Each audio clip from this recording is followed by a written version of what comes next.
ఈ వీడియోలో అయితే కనుక జొన్న రొట్టెలు ఎలా చేసుకోవాలో చూసేద్దాం. నాకు తెలిసి జొన్న రొట్టెలు చేయాలంటే చాలా కష్టం. నాకైతే కొంచెం లైట్గా వచ్చు. అక్క కూడా ఈ మధ్య నేర్చుకుంది, చేస్తుంది అక్క స్టైల్లో. ఎలా చేస్తుందో ఈ వీడియోలో మొత్తం చూడండి, స్కిప్ చేయకుండా. మీరైతే కనుక జొన్న పిండి ఎంత కావాలో అంత తీసుకోండి. అంత తీసుకున్న తర్వాత వాటర్ అయితే కనుక దానికైతే డబల్ తీసుకుని అయితే కనుక మనం అయితే బాగా హీట్ చేసుకోవాలి. ఆ వాటర్ అయితే బాగా మరగాలన్నమాట. మరిగిన నీళ్ళే వాడాలి, లేదంటే కనుక అసలు జొన్న రొట్టెలే రావు. చూశారు కదా వీడియోలో కలుపుతున్నట్టు, ఇలాగా మంచిగా ఆపుకుంటూ మంచిగా కలుపుకోండి, లేదంటే చేతులు కాలుతాయి. వేడి నీళ్ళే ఎందుకు, చన్నీళ్ళతో చేసుకోవచ్చు అనుకోవచ్చు కొంతమంది. ఇదైతే కనుక ఎక్కువ వేడి నీళ్ళతోనే చేస్తారు. కొంతమంది బాగా ప్రాక్టీస్ ఉన్న వాళ్ళు అయితే కనుక చన్నీళ్ళతో కూడా చేసేస్తారు. ఇదైతే వేడి నీళ్ళతో చేస్తే కనుక జిగురు అనేది వచ్చింది. చూశారు కదా ఎంత సాగుతుందో పిండి. అలా అయితే మంచిగా ఇలా అనుకుంటా మంచిగా కలుపుకోవాలి. ఇదైతే కనుక ఎంత కలిపితే అంత మంచిగా వస్తాయి రోటీసు. ఇలా చూసారు కదా, మన మణికట్టుతో మంచిగా ఇలా అనుకుంటా కలపాలి. అలా కలుపుకొని ఇంక మంచిగా ఉండలాగా అయితే చేసుకోవాలి. చూశారు కదా, ఇలా మొత్తం ఉండలా చేసుకున్న తర్వాత చూసారు ఎలా ఉంది, ఎంత సాఫ్ట్గా ఉందో పిండి.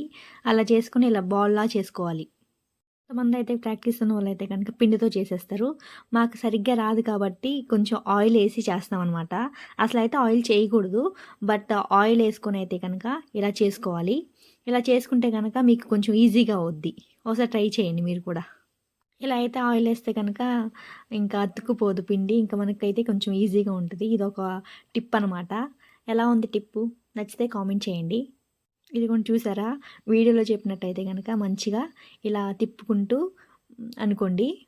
చేతికైతే కనుక కొంచెం వాటర్ అలాగే కొంచెం ఆయిల్ అప్లై చేసుకొని ఇలా చేసుకుంటే కనుక మీకైతే కనుక ఎలాంటి కష్టం లేకుండా రోటీస్ అయితే మనకి వస్తాయి, లేదంటే అస్సలు రావు. సర్లే కానీ ఈ టిప్ అయితే ఎలా ఉంది చెప్పండి.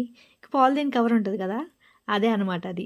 ఇలా మనకి రౌండ్గా తిప్పడానికి కూడా ఈజీగా వచ్చింది. చూశారు కదా వీడియోలో ఎలా వస్తుందో.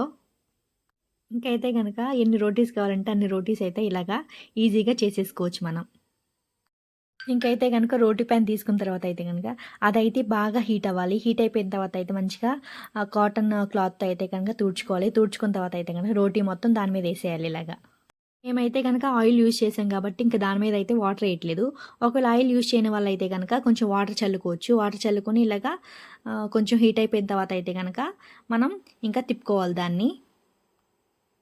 ఈ రోటీస్ అయితే కనుక మటన్లోకి, చికెన్లోకి, ఇంకా పులుసు కర్రీస్లోకి అయితే కనుక సూపర్ ఉంటుంది. మీరు కూడా ఒకసారి ట్రై చేసి ఎలా వచ్చిందో కామెంట్ చేయండి.